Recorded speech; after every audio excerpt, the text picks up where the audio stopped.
Smithing, the most controversial topic in Bannerlord. Can it make you a millionaire?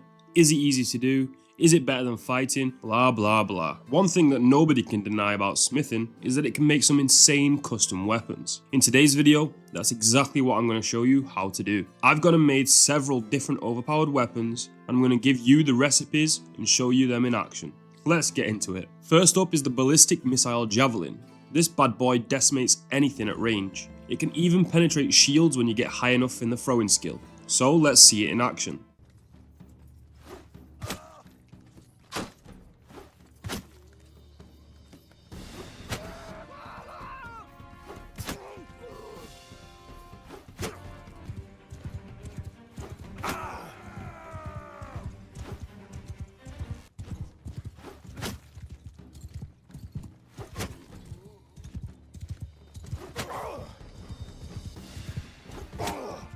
So, as you can see, it's a deadly little beast. So how do we make it? The spearhead is the thin, fine steel hewing spearhead. You want to make it size the maximum.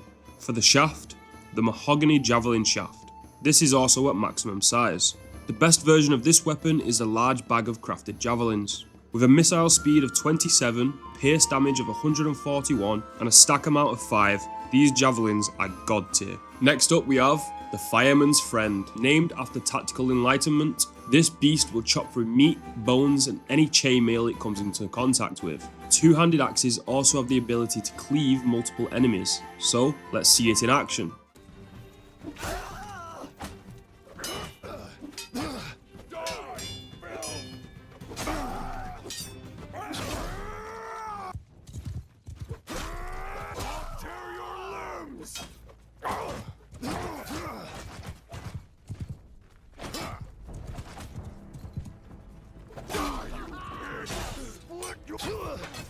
As you can see, this thing is deadly. So how do we make it? For the axe head, we'll be using the Nord two-handed axe head. Its size will be the maximum. For the handle, we use the heavily reinforced oaken great axe handle. This will be at the minimum size. For the pommel, we use the Famaskeen steel riveted spear pommel, also at the minimum size. The best version of this axe will be the legendary version. With a weapon reach of a 115, swing speed of 83, cut damage of 148 and a handling of 76, this axe is essential for any fireman/mass murderer. Next on the list, my personal favourite weapon in the entire game, the King of Persia two-handed sword. This sleek looking, buttery smooth, shiny, orgasmic looking sword will cut down anyone who dares to stand in its way. Insane damage, fast swings, long reach, what more could you want from a sword? Let's see it in action.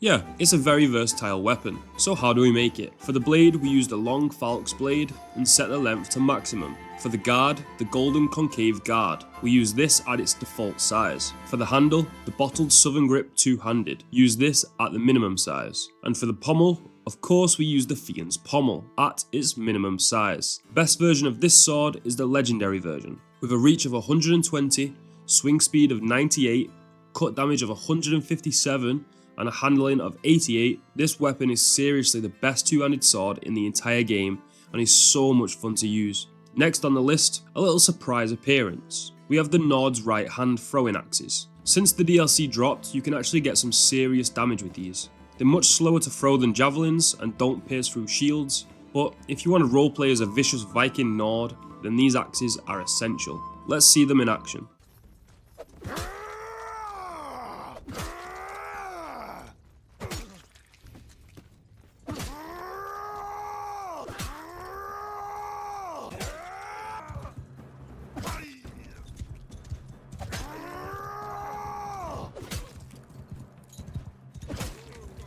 Pretty deadly, right? So, how do we make them? For the axe head, we have the Nord Battle Throwing Axe Head. We use this at the maximum size. For the handle, we use the leather-bound Swift handle, also at the maximum size. The best version of these is the large bag version. With 25 missile speed and 130 missile damage, they aren't too far behind the javelins in damage. Definitely gives Nord Berserker vibes. Up next, we have the Prince of Persia one-handed sword. This guy is the little brother to the King of Persia. If you're not a fan of two-handed weapons and prefer a nice little shield, then this weapon is for you. I've also carried over the golden theme here, so let's see this little monster in action.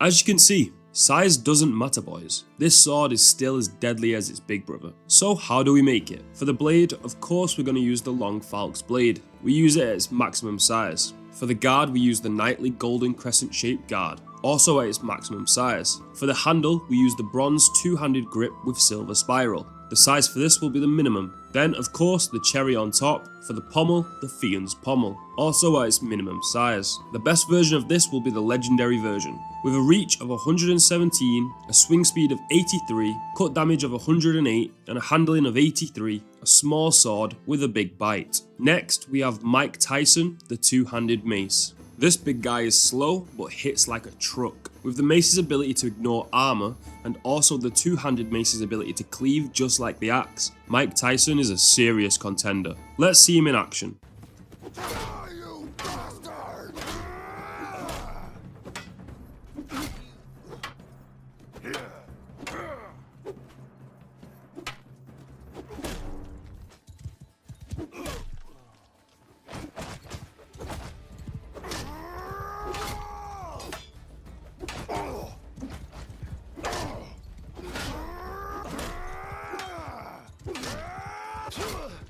As you can see, he's slow, but one hit and the enemy is KO'd. So, how do we make it? For the head, we use the heavy long flanged mace head. The size will be at its default. For the handle, we use the iron reinforced two-handed mace handle. This size is around 75%. And for the pommel, we use the fan pommel at its minimum size. The best version of this will be the masterwork version. With a reach of 115, swing speed of 77, blunt damage of 90, and a handling of 71, you probably don't want to mess with Mike Tyson.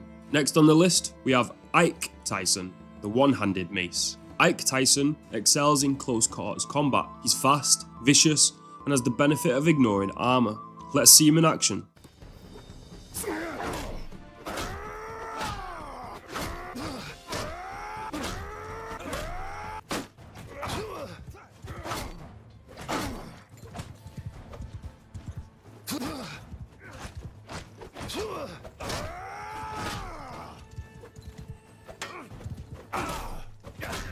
Very effective on foot, but pretty useless on horseback. Ike Tyson would make a great secondary weapon. In sieges and naval battles is where he excels. So, how do we make it? For the head, we use the Cataphract's mace head. We use this at its maximum size. For the handle, we use the angular fine steel mace handle. We use this at its default size. And for the pommel, we use the spiked round spear pommel, and we use it at its minimum size. The best version of this weapon will be the legendary version. With a reach of 70, a swing speed of 83, blunt damage of 78, and a handling of 90. This is the perfect weapon for being up close and personal. Next up, we have the Slice and Dice two-handed polearm. This is one devastating weapon. It swings and slices troops up like butter. It's long, thin, and terrifying for the enemy to look at. Let's see it in action.